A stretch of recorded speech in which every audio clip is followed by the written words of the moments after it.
This is the first time where the biggest hurdle is everybody forgetting what they think they know. The fact that it can code was an accident. They had no idea that it can code. It was somebody asked it and was like, wait a minute, let's ask more questions. You talk to experts, the smarter people get about this technology, the more you hear, I have no idea.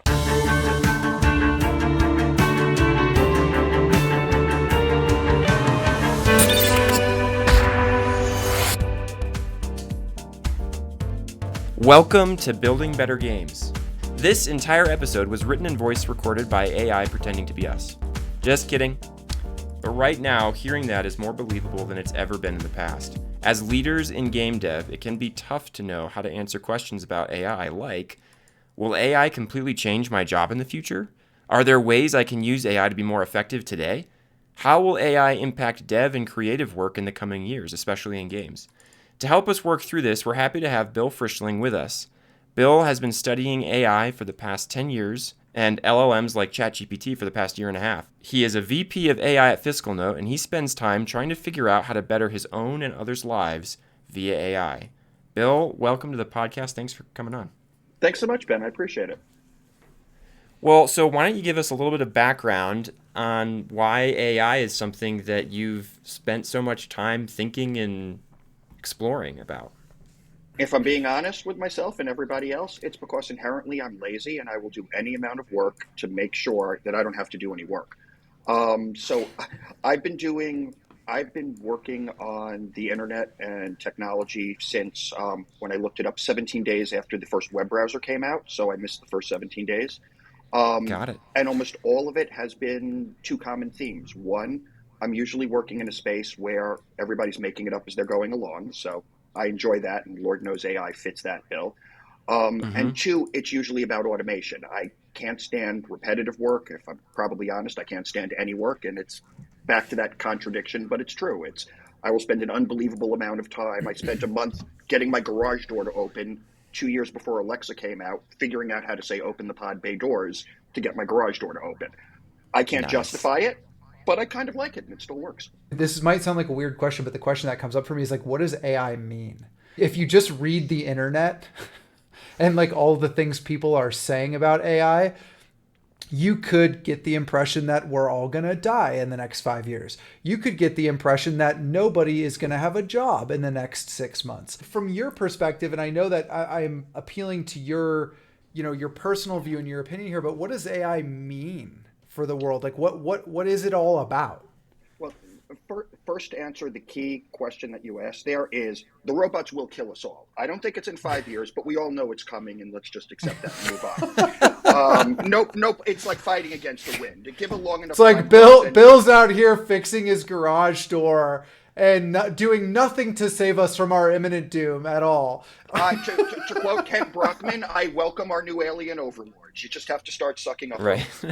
on them. No, but in all seriousness, AI is inherently an oxymoron because everything that the craze is going on right now with generative AI, it's as dumb as a brick, and it doesn't make a difference that it's as dumb as a brick. There is no intelligence in artificial intelligence. It's a word. What it really is computing power, machine learning, and other algorithms. And some of these algorithms literally go back to Ada Lovelace in the 1800s. There's finally enough Mm, computing power to throw all these things at it. So the actual theory behind transformers and some of the pieces that are feeding generative AI has been around for decades. But it literally would have been 10 years ago, it would have been essentially the sum total of all computing power on the planet Mhm. for something like 100 years. And now it's, flip some dollars over to AWS and or server and Yeah. you've got it. It's not right. quite that cheap, but essentially that's what it is. There's nothing intelligent going on right now behind generative AI behind the scenes, but it's kind of like saying when you say Google, you probably mean Google, but what you really mean is search the internet. It's become the word. It's AI. Is Mm. there any Right. intelligence behind it? No. It's just sorting through all of the statistical odds, and it just happens to land on something that always sounds like perfect English. It sounds contradictory, but literally that's what's happening. If I understand what you're saying, we can very easily find ourselves imagining that there is some kind of nucleus of super intelligence. But what you're saying is actually it's the scale, it's the platform that exists now that's really unlocking all these doors for us. Exactly. And that's where you'll hear people talk about, oh, the coming of artificial general intelligence, which is basically the robots killing us all scenario or world peace. Really, there's no middle ground there. And let's be clear here. It's the most incredible technology I've seen in 30 years in terms of the potential application, mainly because it's the first general technology I've seen that you don't need a programmer to do most of the things to do it. You can sit down and it's getting over the Mm-hmm. hurdle of I'm talking to a computer, and we have 10 years of talking to Alexa and Google where we think we have to talk a different way and it's unlearning it. No, you just talk to it. It doesn't do what you want, explain it better, and it will do a better job of doing what you want. It is in no Mm-hmm. way intelligent, which sounds odd, but it's literally true. It's just the way it was trained, it's the scale, it's the way it was built. So you can Hmm. use it like it is, but this path is, at least in my opinion, there's no way it's going to lead to artificial general intelligence. There needs to be another leap, another something. We can cross that bridge later. But for now, okay, but it could do a heck of a lot of stuff. Let's use it. Where are the other areas where you're like, wow, there's a big diff between the sort of media hype storm and like what's really happening? So this cycle that we're going through, for the most part, the media, it's normal. There was a time in the first .com boom where it was like, here's my company. Oh, it's my company, .com. Now you're worth $1 billion. What did you do Mm. strategically? You added .com to the end of your name. Then everyone realized Mm-hmm. that's BS. There's going to be all sorts of players popping up, getting crazy valuations. They're going to be bankrupt. We're going to read about all the crazy waste of money. And then at the end of the day, this is just going to be another tool that's probably going to be pretty essential to a lot of people's lives. No different than how often you converse, hey, have you used Google? It's not even going to come up in conversation. It's just assumed. That's the Mm. place we're Right. going with it. The other big misconception I think that comes up is that it's going to take all of our jobs. It's going to do this. It's going to do that. There will be jobs that are going to be taken. That always happens with any new technology. It's out. It's efficiency. There are going to be ways to do things better, to do things faster. People can make money. Therefore, it will happen. You could either scream Right. about it and be left behind, or you could Right. be early adopter, embrace it, and lean into it, and just be ready for it. Things are going to be a little bit confusing for a couple of years on the workspace. Work always takes a little bit longer in corporations, and it will smooth out at some point. But it's going to point in a logical direction in the next year or two where there's problems and where there isn't job wise. Right now, anybody who's talking about it is just like, hey, can I possibly get more clicks? So let me talk about how many jobs are disappearing. They have no better idea than anybody else. We're in the first 30 seconds of this movie. We are nowhere near where it's going. So what is your advice for people who are seeing this and maybe feeling nerve-wracked by how quickly it's all happening, and like what are the kinds of things they can do? How should they think about it? What do you think? So, and again, this is purely my opinion, which, let's be Hmm. clear, could be right, but it's my opinion. This is the first time where the biggest hurdle is everybody forgetting what they think they know. You talk to Mm. experts, the smarter people get about this technology, the more you hear, I have no idea. So, and I've had open conversations where they say, like, we had no idea it can do this until somebody just tried or somebody told us it was doing it. The fact that it can code was an accident. They had no idea that it can code. It was somebody asked it and was like, wait a minute, let's ask more questions. So in terms of any trepidation, in terms of what people are thinking, congratulations, you are no more than 18 months out of date from the nerdiest nerd and 5 months out of date than anybody else if you haven't touched it. There is no massive lead that you need to catch Mm. up on. Everybody's winging it for the most part. But the biggest Mm-hmm. thing where I say unlearning things is we pretty much have our entire lives for most people of computers are hard things you need to call technical people. I spend most of my time essentially explaining to people like the equivalent of it didn't do what I want. What did you want it to do? I wanted the background to be black. Try this. Type, you didn't do what I want. Can you please make the color black? Hit return. And the color turns black, so to speak. I'm making up Mm-hmm. that example Hmm. because we know deep in our bones it's impossible to talk to a computer like that. We know we can't talk to Alexa like that. And now we have to unlearn it because it's completely all it does is work against you. We are now working with product managers where it's, hey guys, we're starting to realize you can literally take your product requirements in some cases and without doing anything, just give it your product requirements and then just correct it as it's going along. You don't need to re-explain it. You don't need to code it. Just tell it what you want. And if it doesn't do what you want, give it more details. And that's really all people need to do is don't be scared of it and don't literally the second you say, can I, just ask it. It'll tell you if it can't do it. If you be like, can you get me a cup of coffee? It will politely explain, no, it can't get you a cup of coffee. And then if you want to have fun, explain, what if I gave you a robot? And now it starts explaining, well, why don't you get your Arduino board and hook it up to your Raspberry Pi? And it will explain to you how to make the robot if you lead it down that path, and probably do a pretty good job of it. And then it will say, sure, now I can get you the cup of coffee if you want to go that way. But does that make sense? It's like a mental block. Like, think about every time you've had conversations with, I'm assuming everyone has parents who call for tech support, and you say, did you click the button? Yes. Which button? The red one. What did we tell you about clicking the red button? No, don't click the red button. Click the blue button. It's literally like that.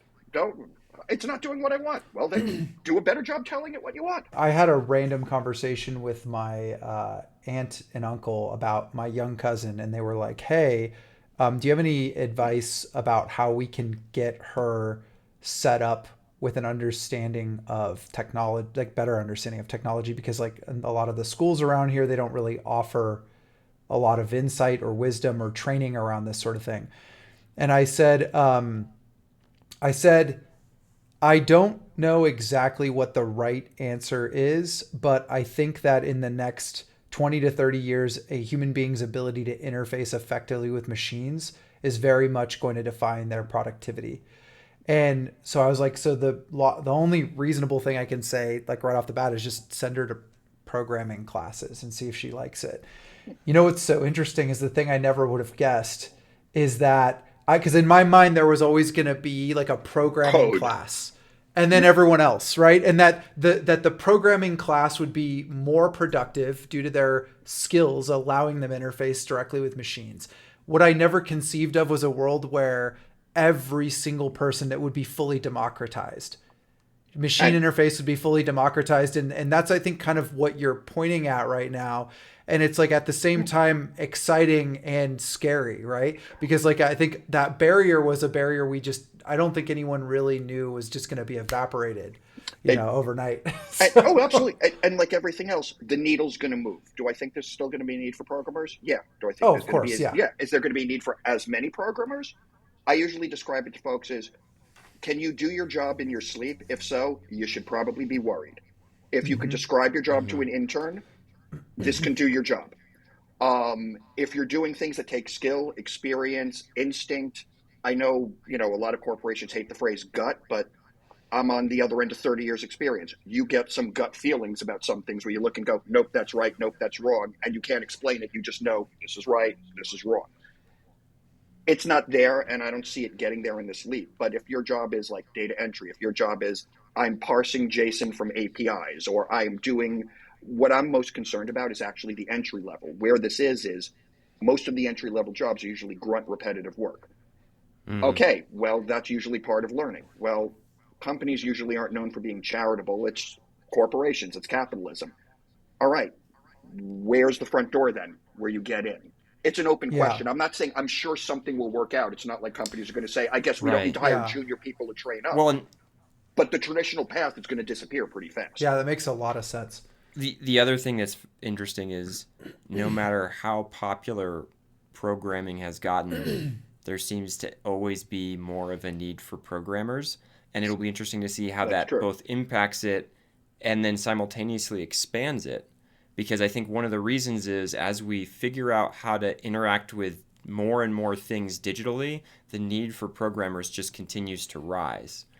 Agreed. And AI is likely to expand the space in which we are able to interact with things digitally. So the question is, does it fully account for, in its own way, the coding requirements there? It's like, and I see it sort of as a shift of like now maybe there's going to be a lot less people developing websites, but there's going to be a lot more people figuring out how to, sort of do hardware to software stuff and things like that. It changes the use cases as opposed to the overall need, which actually is kind of funny because Bill, you talked about this idea of like the capitalistic angle on all of this. And I remember back in the early search engine days and when the internet was new, it was like these companies would come onto the scene, and wherever there was a source of major innovation, there was a lot of money to be made. It's like we have ownership of this concept. And now, with like Auto GPT, so everyone went from talking about Chat GPT, now everyone's having a field day about Auto GPT, and it's like this thing's on a GitHub repo. You can go download it for free.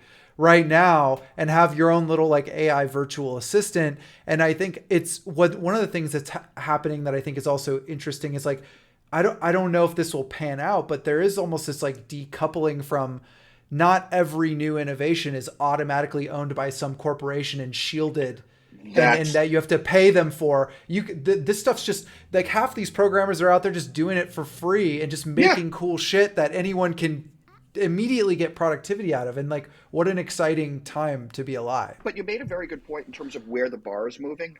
Yeah. I'm gonna speak outside of my comfort zone and squarely in both of your comfort zones Mm-hmm. by using a probably bad analogy. So please bear with me. When folks were coming up, when the developer wrote Adventure back in the 1970s, which I loved for the Atari, nobody was looking and saying there's going to be storyboard artists, there's going to that it was going to move more cinematic, Yeah. whatever else. There was a Mm-hmm. natural evolution and progression as things Yeah. grow. Nobody started out saying, wait, to make Adventure we need this team and these are the production values. You were making it up, and you have to make it up to get to the next step and get to the next step and get to the next step. The biggest thing that I find that, in fairness, usually tends to freak people out, and it's not entirely unwarranted, is there's nobody who's sitting here saying, I know. That's part of the media hype, is in a vacuum, everyone's going to start talking to experts who are going to tell you this is going to blow up, or this is going to be worth money, or this isn't, or your job's going away, or that. But it's back to, I talk to other folks in the industry who are a heck of a lot smarter than me, the folks who are actually writing the code that's doing this. I know how to use these. I'll be the first to say I'm applied on the development end. I couldn't write a generative AI from scratch to save my life, nor would I pretend to, but I sure as heck know how to Right. use it in the toolkit. These folks are saying they have no idea. They'll talk philosophically, but they'll land in the same place, which is we're going to have to see where it goes. Like, I could see this being Right. logical. I could see that being logical. Right. So, okay, so that we've talked a little bit about what AI is. We've talked some about where it's going, and really that second one is we don't know, Yeah. but it seems like it's going in a lot of places, and we're figuring it out step by step. One of the things that I loved in some of the conversations we had with you before this podcast was where you gave some like general tips of how to use it. So you've already kind of said, hey, just try hooking it up and ask it to do stuff and see what happens and try to clarify it and sort of talk to it like you would talk to an assistant and see how it Yeah. performs, see if it can handle it. But what are some other tips you would give, or you do give, Yep. because like you're a VP of AI at a company, so you're probably doing some amount of like, hey, here's ways to use this well, to people that are like, they're not in game development, but they're in software development, they're doing Right. engineering or product management, all these different things. Like, how do you use this well? How do you use it? So, so, so, wow, that's a lot of ground. Let me start. So let me start on the recommendation. Like, here's a place to start, and then go through the Mm-hmm. tips. Is that cool? So Yeah. the place I always recommend to folks, because it's the place I always find easiest to start, and it works for me, may not work for everybody, is what part of your job do you like the least, or that's the most repetitive? Start there. I Mm-hmm. usually give the example. Part of my job, it's part of just anything in corporations. PowerPoints come with it. The more you move up, the more PowerPoints you do. I literally now, for the last 6 months, if I'm driving in and sitting in traffic in Washington, I'll dictate notes to myself for 2 minutes. Just, hey, I need to do this. We should cover this point, that point. I will then hit a function that I built in, just like a verbal prompt, and then say, write this up, put it in 3 slides, put it in my inbox. I get in the office. It's already been sent to the transcriber. It transcribed. It transferred it over to the AI. The AI read, oh, and turned it into PowerPoint slides and consolidated. And it's waiting for me. Now I just edit it or copy paste it into PowerPoint. And my next step is being back to the lazy, connecting it actually to just either generate the PowerPoint or put it in slides. That has made my life so much better. It's not even funny, because I don't know if anyone else has the syndrome, but if I don't want to do something, I will go get root canal before I get to that thing, but it's still hanging over me, and I feel like, and now I'm just knocking it out on the drive. Cool, I'm done. So Can relate to that. it's a good place to start. In terms of tips, a couple of key places. I mean, there's a lot. The first place that I definitely recommend for anybody is there's something called LangChain. It's definitely nerdy. LangChain. It's the application that everybody's using to build on top of. It just makes things easier. It abstracts things out. But their documentation is so phenomenal that you could go through it. It explains a lot of concepts along with the tips going with it. So you could ignore if you don't want to deal with Python and coding and just go straight to, hey, here's what we're recommending and here's paths to go. Mm-hmm. Learnprompting.org is another one. Actually, University of Maryland student launched that. I love that one. Um, First things first, which is do not use it. This will sound odd given what we've said. Don't use it for facts. It's good at abstracting information, explaining things. It's good for treating it like Google. But fundamentally, these models have no idea what a fact is or what fiction is. What's a key concept without going too nerdy is all of these things, what's underlying them is what's called a completion model, which is exactly what it sounds like. Here's something, complete it. Completion models are going to complete. Terminator's going to terminate. Play is going to play. Completion model's going to complete. If it has no idea what to do, it's still going to complete, and it'll make something up if it doesn't know what to do. So always make sure to do the equivalent of, if you are asking a factual question, say, if you're not sure, please just say I don't know. Literally, that simple statement cures 90+% of the issues you'd run into where it starts making things up. The more obscure the facts you're looking for, the more likely it is to lapse into that. Folks are working on that right now. That's one place I'd definitely start.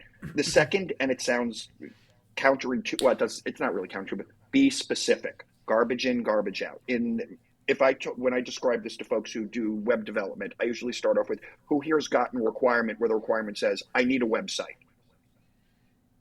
Okay, and it's like, and no matter what you do, the person could say, that's not what I expected, and the obvious is get the requirements. It's the same thing here. If you say, could you make a chart? It'll make you a chart. It'll make up the information, it'll give you a chart. If you say, give me a chart on population, it'll give you a chart on population. May not be the population. If you say, I'm looking for the census data from 1960 to the present in 5-year increments, and can you please chart it, and then go do projections based on whatever standard algorithm you think is best for the next 30 years, do it on a white background with this on the x-axis and this on the y-axis with a blue line, and I can keep going on and on. It'll do exactly that. What do you want? And you could also correct it if it does things. The weirdest one I had, which was my last eureka moment of like, oh my God, I didn't even know that would work, was a couple of weeks ago where I was doing a demo and I said, I always do this. You go through and you have it do examples of summarizing or what have you. And it's like, who speaks a language other than English fluently? Someone shouted out Greek. I just said, and could you please translate this into Greek? It translated. I said, how did it do? And the guy on the phone said, it's a little wooden, but it's understandable. And I literally typed, our native Greek speaker says you suck at Greek. Can you please do better? And it said, oh, I'm sorry. And it regenerated. And the guy said, oh my God, that is so much better. Now, of course, part of me wants to say, why don't you just start out with the better one, GPT? Or back to, it's just the way it is. Because GPT itself is also lazy. So Exactly. I didn't know you actually wanted me to try. Right. It's just right. Oh, you wanted me to put effort into this. So now literally when we ask it to translate behind the scenes, we leave things like, please make sure to spend the time to do a highly accurate job. If you're not sure, you could leave notes. Please do proper punctuations. If we're saying translate to Spanish, we'll be specific. Use colloquial Latin American Spanish versus European Spanish. And like everything else, the more information you get, the closer it gets to be what you want. Don't be afraid to correct it. You mentioned something about roles and giving it a role. Yes. And I was curious about that. One, because like, what do you advise around that? And then I'm also curious, why do you advise around that? Is that just, we don't know, it works better? Or is there actually like, do you understand why? So even kind of going back to the original thing, in some things that it does, even the people who built it don't understand why some things work and some things don't, which tends to freak people out that there's something mysterious going on. No, it's nothing mysterious. It's dealing with literally, someone once explained to me and said, when the transformer happens, it's 1,500 dimensional math. And I'm like, okay, I know 3 dimensions. What are 1,500 dimensions? They start explaining. I'm saying, it's doing magic in this case. Cool, we're moving on. So don't know. But in other words, from the beginning when it's going, that was one of the advice that the GPT folks would say and others early on is if you say, you are a QA engineer, you are a script developer, you are an assistant, give it a persona when you're starting off. So that's basically like if I'm, okay, I'm a producer at a game company and I'm trying to get information out of it, then I say like, you are a producer at a game company. And now I ask for my specific inquiry and then start interacting with it in that way, and I'll get better results than if I don't add that initial line. Exactly. Oh, you absolutely will, because one way, it's kind of, for lack of a better term, and again, this is just my way of thinking about it, not how it works, because I'm not going to pretend otherwise. It's like starting out with a circle, and you've now given it a 15-degree radius to work within. Now it's just going to refine, and and the more you tell it, the tighter and tighter the art gets to getting specific. And by the way, one other thing relating to producer, one of my favorite things, just before I forget, on the tips, is usually when I'm done with a task, I will always do this at the end, which is based on everything that we've talked about, what would you recommend I do or do that I didn't ask you about? What would you do differently? What did we miss? And I would say more than half the time, I get back information, go, oh, crap, that's a good point. And part of what we're Mm-hmm. working on in others is it's almost trying to be so helpful that it's sometimes hard setting it in a persona of like, the reason why I say if you don't know, say I don't know, is it seems to be, at least in current versions, very hard to say if you don't know, ask. It's really hard. I've seen people and we have ways of doing it, but it takes a lot of effort to basically turn it into a let me ask you a question or let me stop. That seems to be Right. much harder to get it to do than just say, sorry, I don't know, and you're just taking that as a cue to rephrase the question. Yeah. No. Okay. So we finish an interaction. It's given me something. I'm going. Oh, that was useful or not or whatever. And then go. Cool. What did I miss, or what is something else that you would recommend in this space that I didn't ask you about? And it'll actually attempt to generate something useful. Oh, yeah, I've given it requirements, and it says, well, I would really recommend that you put in security requirements. You didn't cover that at all. And user interaction research would indicate that's not the right way to approach a search. You might want to think about this. But meanwhile, it didn't offer Mm-hmm. that. It was busy doing what I was telling it to do. So like everything Yes. else, it's almost like if you're, if you don't, no different in the sense, I really try to not to compare it to people, but it's really the only logical interaction. It's like, you ever work with somebody who if you tell them to do something that ends up driving into a wall, they'll do it. And you say, why? And you say, that's what you told me to do. That's Yeah. basically Right. the mode that it's default Well, in. yeah, it's funny because it's when I think about like an artificial general intelligence, as we were mentioning earlier, you would expect that if we were at that point, it's like that's kind of what I'd expect from an artificial general intelligence. Whereas this completion model, like the Right. generative model, is more just like, yeah, I answered your question, I did it. Yeah. Oh, you want more? Oh, you have to Right. ask. Like I can't because I'm not actually, like you said, there is no intelligence there. I'm not actually thinking about it. Right. I'm just completing the query. I'm statistically looking at everything that I've ever looked at, which is basically the entire world of information for all intents and purposes, and statistically saying these are the words I should put in this order, which just happens to answer your question. It's almost like literally it's like it's coincidental that it's answering your question, but really mathematically it's not coincidental. It's answering your Yeah. question based on what's Let's next Yeah. and what's next. let's actually like kind of dovetail this into talking about game development Right? specifically, because you've been super clear and gracious about the fact that your background is enterprise and that's the sort of space you've been operating in. And I think but between the three of us, Ben and I have a deep understanding of game development and you have a deep understanding of AI, so I think we can have a good time here Perfect. spitballing about what a world might look like. And as you can imagine, there's already investment in this space.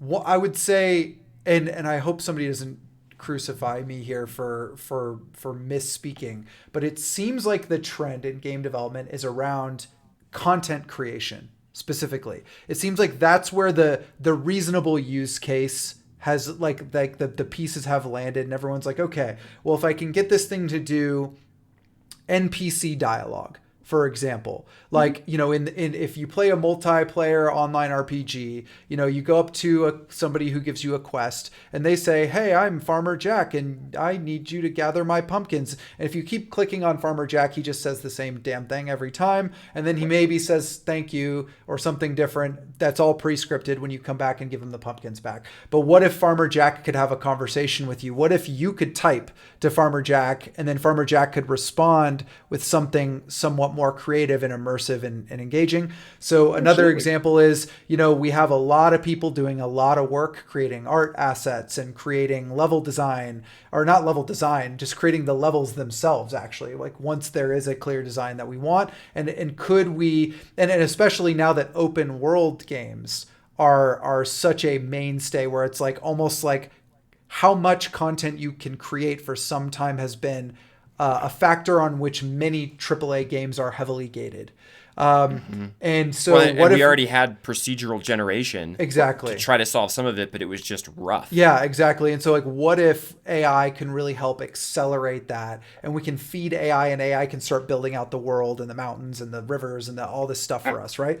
And so I Absolutely. think there's probably more there that people are thinking about, but it seems to be focused in the content space specifically. But I would say content is what I'd call like the first level. It makes sense for content generation. from experience in going through this, it writes fine. Does it write inspired? No, not really. Once you get past the gee Mm-hmm. whiz, I told it to write an iambic pentameter and it wrote perfect iambic pentameter. Yeah. When you read, it's like, yeah, okay, it's cool, but yeah, if you actually wanted something good, it's a 70% effort, it's a 75% effort. So back to Yeah. people who should be worried, if you're phoning in your job and you're a writer, you should absolutely be worried. If you're a good writer, you got nothing to worry about. Nothing's coming for you anytime soon. Um, Mm-hmm. so that's one area. What I think is interesting is like taking, let's say, the NPC that you're talking about, where you could have an interaction. Take it a step further using the GPU. What if you're walking up and talking to the person and say, "Hey, I need help. Can you help me out?" What's involved if you're letting the GPU drive the character? People are having it fly drones. People are having it play video games and learn video Mhm. games. It's basically teaching it the controls. Now, again, I want to be clear. I have no idea the implications. I don't know the architecture, if that's even remotely something that could Yeah. even be allowed within Unity. But from a pure technical standpoint, there's no different than it answering you, than it saying, yeah, that makes sense, I'll follow you, than it knowing to hit the button to go right to follow you, and then doing what comes next and what comes Yeah, next. so now you can actually potentially create much more sophisticated bots essentially that can actually um, do a lot of things that you might not have access to if you were just playing by yourself. Like so there's a stark contrast between a cooperative or player versus player kind of environment. And it's like, well, what if? And again, I don't know what I don't even know what the limitations are technologically there, but I will say that in most games where human ingenuity is a big factor, especially in competitive games, bots tend to be kind of like almost like a casual kind of like alternative, but they Mm-hmm. tend to be too stupid in most ways to really replace players in any meaningful way. Well, part of And that's because when you crank the numbers on bots, because there have been games that like you can make the bot so it just always kills the player. It's yeah, actually not hard. Yeah, It's incredibly easy. What's hard is tuning it just right for different difficulty levels, yeah, that's so true. that Yeah. it actually feels like a consistent experience. Because it's like, oh, as soon as a player comes into view, immediately headlock it and hit it with like a one-hit kill weapon that you knew exactly how to get to faster than any player could, right from game start and all that stuff. And I think And that it's probably would the feel tuning's a bad. good point. Actually, Yeah. one of the aspects of building a game where it had that sort of openness around NPCs, and actually one of the reasons I think NPCs, we think of that and we go, that would be so cool. Imagine I could have a conversation with Farmer Jack and he would talk to me and he'd tell me about his wife and his grandmother and the stories of his children and all that. And then I would go into his house and I would find out that he doesn't have a wife, right? And he's actually Right. single, but it just completed. So I'd have to put, for every character, I'd have to put all these rules in place to make sure it's not actually violating its own experience by completing. But Yeah. take it. Let's say for the background though, but take it two steps out. And again, this is just me spitballing, in terms from this conversation. Take it a couple of steps out. Now, as the writer, so a technical example, and it will make sense in under 15 seconds. Folks at Stanford were playing around with an open source model, and usually the big problem with doing this is you need clean data, garbage in, garbage out. If so you need clean Yep. data. What they had on was an interesting novel approach, which in retrospect, and this is all of less than 2 months old, seems obvious but wasn't obvious to anyone, is they found 200 clean examples and then went to GPT and said, here's 200 examples, give me 50,000 more of these. Then took that, fed it into the model, and it worked great. It Mm-hmm. worked fine. They were done faster. They'd given it examples and it ran with it. Playing with that example, it could be using the Farmer Jack example. And again, me making it up. Okay, GPT, here's the character. It's Farmer Jack. He's a farmer. He's not married. I need you to come up with rules that keep this consistent. Here's the player's biography. Now you could go and say, I need 50 more Farmer Jacks, but shuffle up careers and try to vary hmm these things and whatever else. Humans in the loop are absolutely important. But now you're in edit mode, which is cool. Now I'm reading 50 scripts and generator going, no, this isn't right. Change this, change that, yeah, as opposed to having to write 50 from scratch. Now, if I'm using like a mid journey, I say, here's basically 50 examples of what an NPC should look like. Can you go give me 1,000 more variations on this? And I look at it, nope, Right. yep, I'll keep that one, yep, I'll keep that one. Like you still want to have an art director there who's establishing a style guide, creating, like, if you've got sort of a faction or a faction system inside of your game at all, like this is sort of the shape language and these sorts of things that define. You give it Yeah. rules, and now you're checking like everything else. It's to your point earlier, back to like the force multiplier, as opposed to writing one script. Now you can potentially write 1 or 2 scripts and have 100 other scripts that you're just editing and double checking. And what can you do if you now Right. have that flexibility to say, because Yeah. from the computer standpoint, the difference between 100 and 1,000 and 100,000 is basically zero. It's your ability to go through and edit it. What you're talking about is the idea that the impact AI could have on game development, perhaps it will have this impact, is that we will collectively be leaning more into our decision making capability than we are on our ability to quote unquote get work done. And so, if so many games right now are throttled by their ability to produce assets. What I wonder if this will do ultimately is force a reckoning in our industry, which is that, hey, in a world where we aren't constantly buried under all the little tasks that we have to do every day, can we actually make good decisions? Because that's going to be our job. And what we might actually, that might be the only way we're assessed as as far as our performance is how good are the decisions we can make. And I think that, Aaron, is like we're all going to have to step more into game dev from that perspective of how am I creating the amazing experience.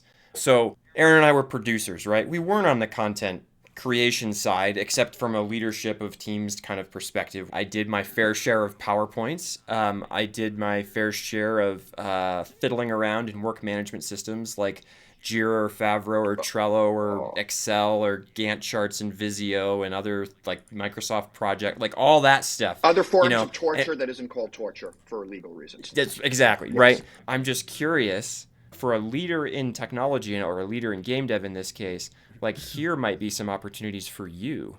Oh, dear heavens. Anything relating to process, if you can't do it right now, you're going to be able, literally I had a meeting last week, where it went like this on Tuesday. We're like, what's everybody's pain? Where do we get the best use? And almost everybody said some variation of, okay, yeah, Confluence is great, except there's 15 years of stuff and you can't find anything. So it's a wonderful resource that nobody can find anything. I'm sure none of this sounds familiar to anybody. Along with, did somebody file a ticket? Well, only 17 times. It's just they called it all different things and different labels. And we're like, we got to tackle that. That was Tuesday. On Thursday, Atlassian announced AI Assistant in preview, where they're building it in on search. We'll just be able to say, hey, is there anything relating to this? Or, hey, can you help me write this Confluence? Or, hey, can you file a ticket for me? And just basically no different than like what's built into Slack and other tools, where you could just say, except now you don't even have to fill it out. You can just type in and say, there's a bug with this, let somebody know, and it will fill in all the gaps for you. Love these kind of conversations. It was great speaking with both of you. If I had to do one plug, when my wife asked me why I'm so late coming home, particularly with a college friend in town, I'm using you guys as the excuse of why I was meeting so late with a college friend. So, Jen, here's proof I was doing this. So thanks everyone for joining us today. Before I even get into all the points, if you don't know where to start, just talk to it. Just start talking to it. If you don't know anything about AI, go onto ChatGPT right now and just start asking it questions. If you don't even know what it can do, ask it what it can do. Just start talking to it. Here are a couple takeaways from this episode talking about AI with our good friend Bill. Number one, AI can help, and often in ways we do not expect. Number two, currently, AI is best viewed as a force multiplier on human effort. For a lot of creative work, it makes the people doing it better. It does not replace them. Number three, AI is not super intelligence, but it is now a platform that is opening a ton of doors for a ton of use cases. Number four, nobody knows exactly how AI will pan out. We will be discovering things daily. You're not more than 5 months behind if you start studying this and working with it today. Number five, what part of your job do you like the least? This is a great place to start if you want to start tinkering with this right now.